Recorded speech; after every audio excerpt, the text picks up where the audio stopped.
அனைவருக்கும் வணக்கம். நான் உங்கள் கௌசிகன். நாம் இன்று எதை பற்றி பார்க்க போகின்றோம் என்றால், கலியுகத்தின் கர்ணன் என்று அழைக்கப்படும் மதிப்புக்குரிய விஜயகாந்த் அவருடைய வாழ்க்கையில் நடந்த சில உண்மை நிகழ்வுகளைத்தான் நாம் இன்று விரிவாக பேசப் போகின்றோம். வாங்க வீடியோக்குள்ள போகலாம்.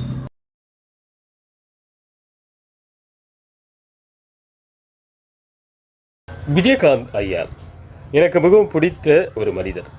சினிமா துறையை தாண்டி சினிமா துறையில் சம்பாதித்த அத்தனை பணத்தையும் ஏழை எளிய மக்களுக்கு வாரி கொடுத்த ஒரு வள்ளல். தனக்கு பணம் சேர்க்கவில்லை, தன்னுடைய பிள்ளைகளுக்கும் பணம் சேர்க்கவில்லை. கஷ்டமென்று யார் போனாலும் அத்தனையும் தூக்கி கொடுத்து விடுவார். அதுதான் அவருடைய ஒரு நல்ல குணம்.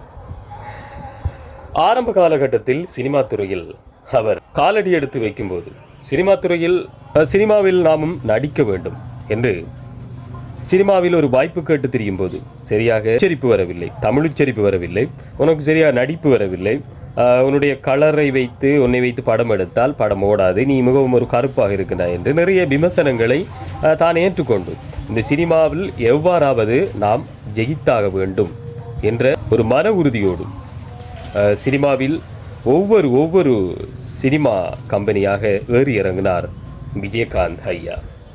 ஆனால் அவருடைய கனவு நிராசையாகவில்லை. அவர் சினிமாவில் காலடித்து வைத்தார். இனிக்கும் இளமை என்ற திரைப்படத்தில் ஒரு நெகட்டிவ் ரோல் நடித்தார். அந்த திரைப்படத்தில் பெருசாக பேசப்படவில்லை என்றாலும் பின்னர் அவர் நடித்த படங்கள் மூலமாக கொஞ்சம் கொஞ்சமாக தன்னுடைய நடிப்பையும், தன்னுடைய சட்டம் ஒரு இருட்டறை என்ற திரைப்படத்தில் நடித்திருந்தார்.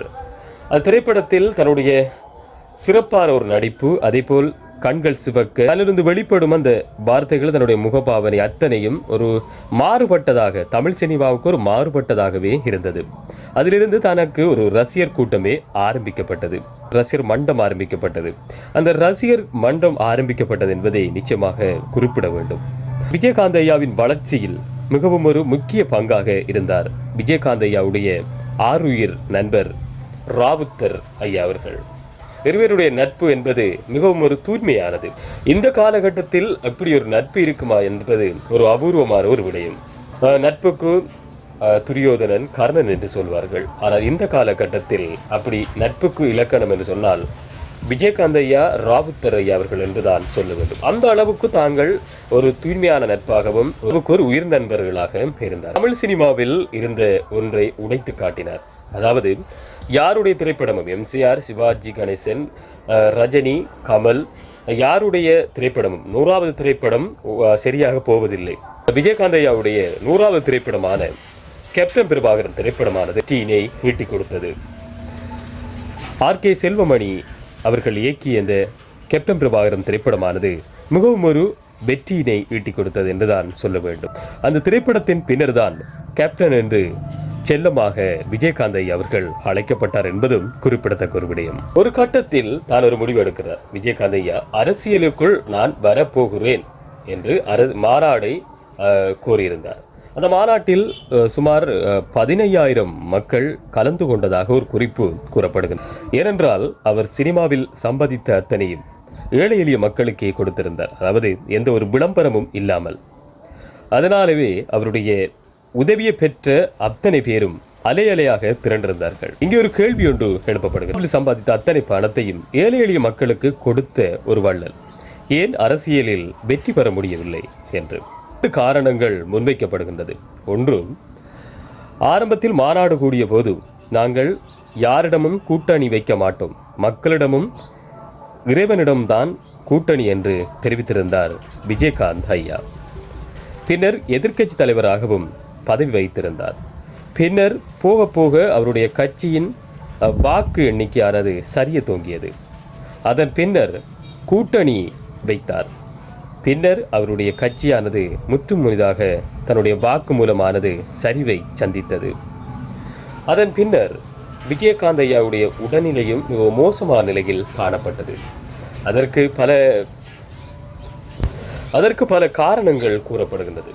ஒன்று, அவருக்கு அவருடைய வளர்ச்சியில் பக்க துணையாக இருந்த ராவுத்தர் ஐயா அவருடைய பிரிவு. சினிமாவில் மாத்திரம்தான் நடிக்க தெரியும், நிஜ வாழ்க்கையில் நடிக்க தெரியாத ஒரு உண்மையான ஒரு மனிதர் விஜயகாந்த் ஐயா அவர்கள். எங்கே இருந்தாலும் அது தப்பு என்றால் எழும்பி நாக்கை கடித்து விட்டு பேசிவிடுவார். அடுத்து வேட்டியை மடித்து கட்டி விட்டு சண்டைக்கு போய்விடுவார். அந்த அளவுக்கு ஒரு உண்மையான ஒரு மனிதர். அதை இந்த மீடியா துறையானது மிகவும் கேவலமாக வெளிப்படுத்தியது. அதுவும் மக்களிடத்தில் ஒரு வெறுப்புத்தன்மையை உருவாக்கியது என்றுதான் கூற வேண்டும். தமிழ்நாட்டு மக்கள் ஒரு தவறவிட்ட ஒரு உன்னதமான ஒரு தலைவர் விஜயகாந்த் ஐயா அவர்கள் என்பதில் எந்த மாற்று கருத்தும் கூற முடியாது.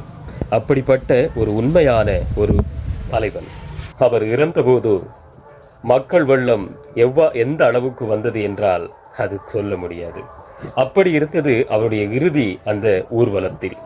அதுதான் அவர் செய்த தான தர்மத்துக்கான ஒரு ஆதாரம்.